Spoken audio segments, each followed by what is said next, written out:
Smash Engineering. Alright, today we're going to be looking at making a trailer hitch receiver for any vehicle that has a 2-inch receiver.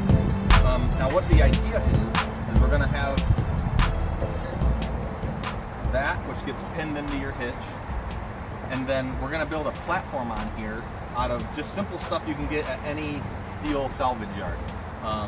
This is all stuff I picked up for pennies on the dollar compared to what you would spend on one of these new, and I think they're like maybe $200 to $250 for one of these, depending on where you live.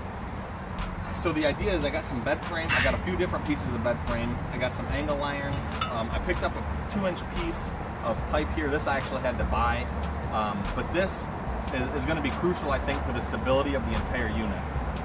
So I'm going to weld this on the back of here, centered up. This is a 12-inch piece, and I wanted this distance from the point of this bend to the back to be about 24 inches or so. I'm going to measure like a standard push mower and make it that big, so that way on one side you can have a ramp and you can put a push mower up on there.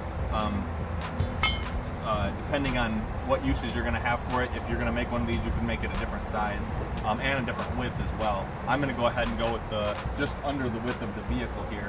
And so if you're building yours for a van or an SUV, you can have it overhang. I mean, it's not illegal. I probably wouldn't advise it. Well, I should say it's not illegal where I live to do that. It may be illegal where you live.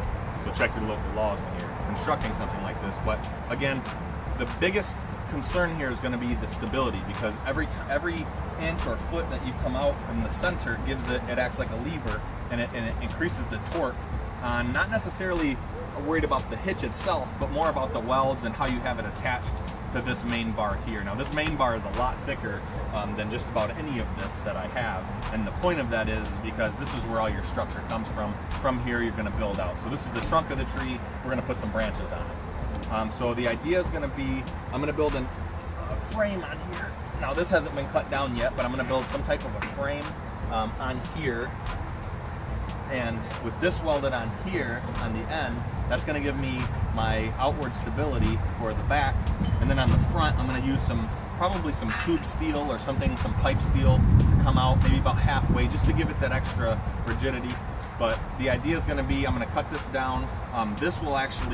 This whole top unit, I haven't decided whether I'm going to have it bolt on or weld on, but I could have it bolt on because of this piece here. I could drill a hole here and put some nice grade 8 bolts in there.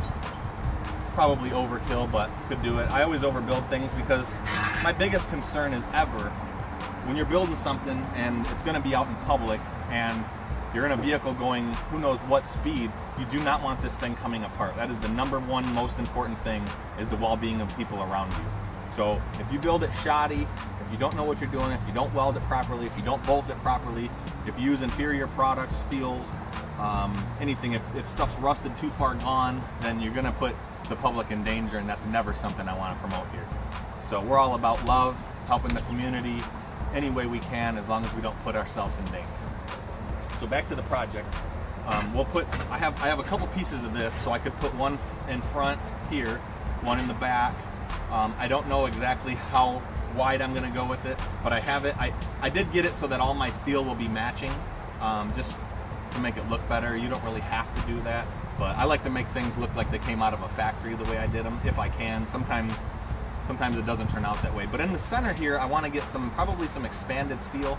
There is a steel place near me that sells remnant pieces from when they build like trailers or like prison bus windows, things like that. So I want to get some expanded steel, and I'll put a picture of expanded steel here in case you don't know what it is. And basically it'll measure out between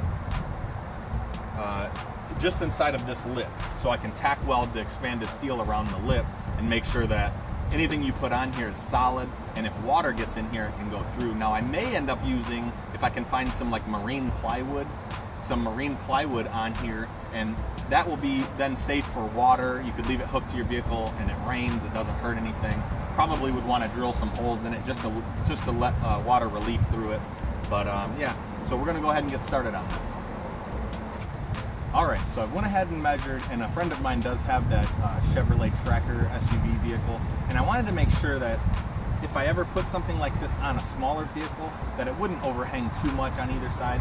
So I went ahead and measured on that vehicle and this vehicle, and it seems like 60 inches is going to be like a perfect width for me. And that puts it about here for this vehicle, so it's not terrible. It does keep it tucked in. That way, if you have anything on the unit itself hanging over, it's not hanging over that far. So we're going to go ahead and do 60 inches, and I think I decided on about,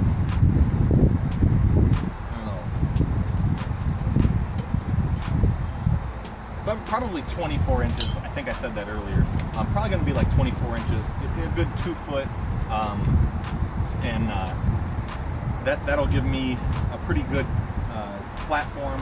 I'm pretty sure a push mower, at least here where I live, a push mower will fit on that, and just a standard non-commercial push mower. And I do help out a lot of people around where I live. If someone's ill or in the hospital, I do go cut their grass, and sometimes their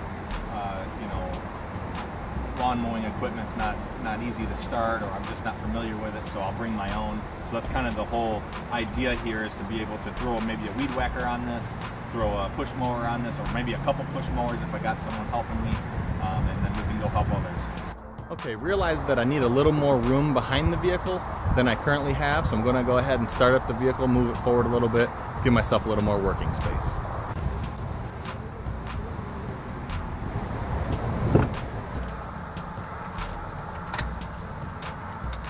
Oh, you gotta be kidding me. Well, folks, looks like the battery's dead, so I'm one of those people where if it can go wrong, it does go wrong, so this is no surprise.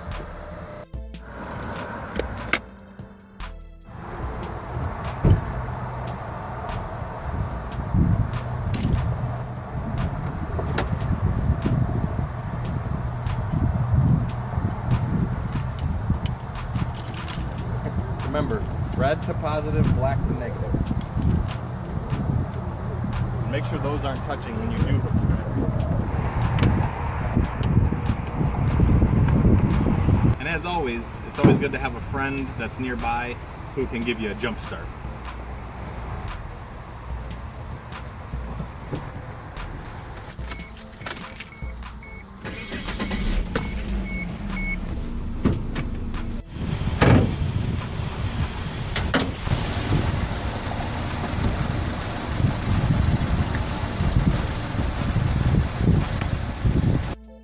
And just to show you guys how on a budget I am, this is what holds my phone that does the recording for the YouTube channel whenever it's on the tripod. It is a nice tripod that I picked up at a yard sale, actually, but this is my rig. It is popsicle sticks glued together to hold a phone, and boy, it works beautiful if I don't knock it over and break it. All right, so we got the battery hooked up. Boom. And now we're gonna give it another try.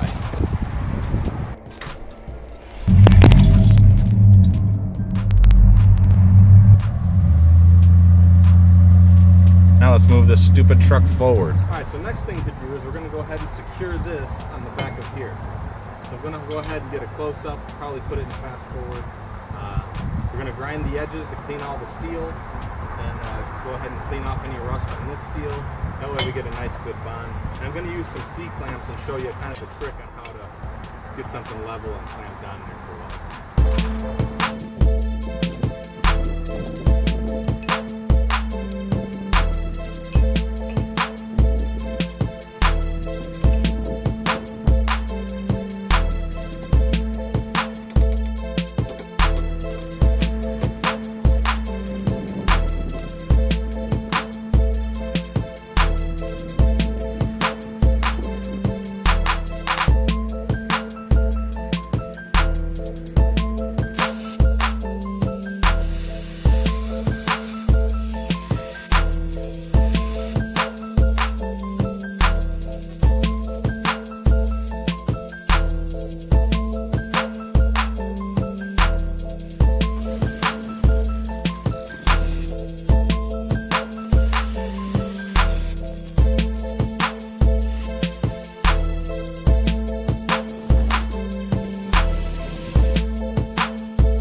going to go ahead and cut these different pieces of steel. These are some of the other pieces that I had went ahead and got. We're going to go ahead and cut these down to 60 inches. I need 2 of these at 60 inches long, and then I have a couple other pieces. I'm going to cut 2 of those at 24 inches long.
Eyeballed that nearly perfect.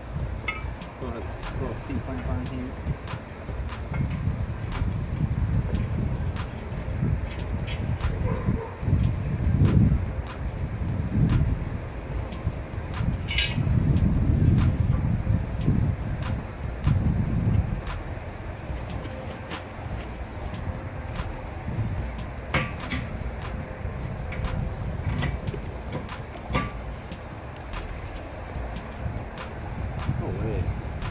Could have almost welded them right in place.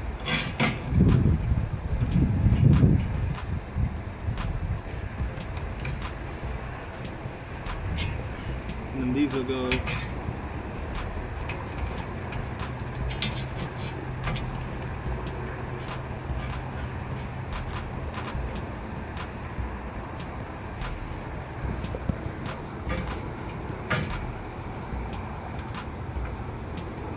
something like that. I got that one a little too close, right? Not a problem.